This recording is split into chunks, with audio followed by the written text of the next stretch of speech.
আসসালামু আলাইকুম, কেমন আছেন? ট্রাম্প তো মোদিরে বিপদে ফেলে দিল। তো বাংলাদেশের যারা বঙ্গবন্ধু সৈনিক, ট্রাম্প মোদিকে কিভাবে বিপদে ফেললো এটা বলবো। তার আগে আপনাদের উদ্দেশ্য করে কিছু কথা বলতে চাই আমি। না বলে পারতেছি না। এতদিন তো রাজনীতি করছেন বঙ্গবন্ধুর নাম ভাঙাইয়া, যে শেখ হাসিনা বলছে আমার বাপ দেশ স্বাধীন করছে। তা আমার বাপ হচ্ছে বঙ্গবন্ধু শেখ মুজিবুর রহমান, যার নেতৃত্বে দেশ স্বাধীন হয়েছে। আপনারাও বলছেন। এখন বঙ্গবন্ধুর নাম ভাঙায় তো রাজনীতি হইতেছে না, এখন কি করতে হবে? জাতির চাচা লাগবে। এখন জাতির চাচার স্থানে তো আমাদের ট্যাম চাচারে বসাই দিছে।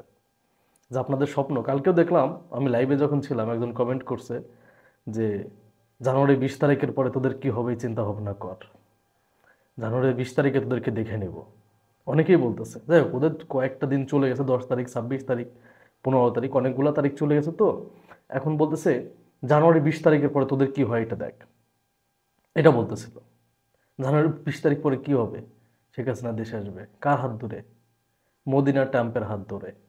শেখ হাসিনার কি ট্রাম্প চেনে? শেখ হাসিনার সাথে ট্রাম্পের কথা হয়? হ্যাঁ, শেখ হাসিনা বসে আছে মোদির ভরসায়, কারণ মোদির নাকি বন্ধু হচ্ছে ট্রাম্প চাচা। হুম, যে মোদির বন্ধু, মোদির যেটা বলবে সেটাই শুনবে। কিন্তু সেটা তো হচ্ছে না।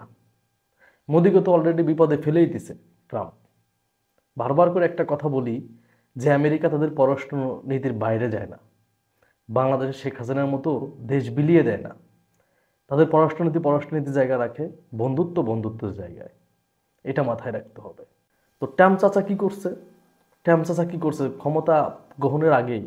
জানুয়ারি 20 তারিখে, আজ থেকে আরও প্রায় 1 মাস 1.5 মাসের উপরে, দুই মাসই হয়ে যাবে, ধরেন 2 মাস পরে হচ্ছে ক্ষমতা গ্রহণ করবে। ক্ষমতা গ্রহণ করার আগেই জাস্ট বলছিল এই কথা যে যারা ব্রিক্সের সদস্য কান্ট্রি তারা কোনো ধরনের সুবিধা পাবে না, এবং তাদের যে শুল্ক সুবিধা এইটা 100%ই দিতে হবে। শুল্ক সুবিধা দিবে না, উঠাই নেবে। এটা বলছিল না? শুধু এই কথা বলছে, ট্রাম্প চাচা এই কথা বলার পরে ইন্ডিয়ার ইন্ডিয়ার যে মুদ্রা, রুপির দর পতন হয়েছে, দেখছেন? ভাই, এটা একটা জিনিস মাথায় রাখতে হবে, কেউ কাউকে করে দেয় না। আগে আমেরিকার স্বার্থ, আমেরিকার স্বার্থ ছাড়া কোনো কথা বলে না। বন্ধুত্ব, এগুলো শুধু আমরা টিভির পর্দাতেই দেখি। কারণ রাশিয়ার পুতিনও যদি ডোনাল্ড ট্রাম্পের কাছে যায়, ডোনাল্ড ট্রাম্প হাসি মুখে হাত বাড়ায় দিবে হ্যান্ডশেক করার জন্য। ওটাকে বন্ধুত্ব বলে না। একটা জিনিস মাথায় রাখবেন, আমেরিকার স্বার্থ বিলিয়ে দিয়ে কাউকে সুবিধা দিবে না। ব্রিক্স হচ্ছে আমেরিকার জন্য একটা হুমকি।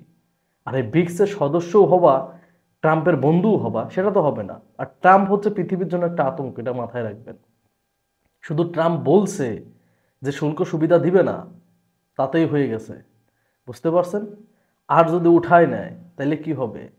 মোদির অবস্থা কি হবে? রুপির দর পতন হয়েছে না? রুপি হারায় যাবে।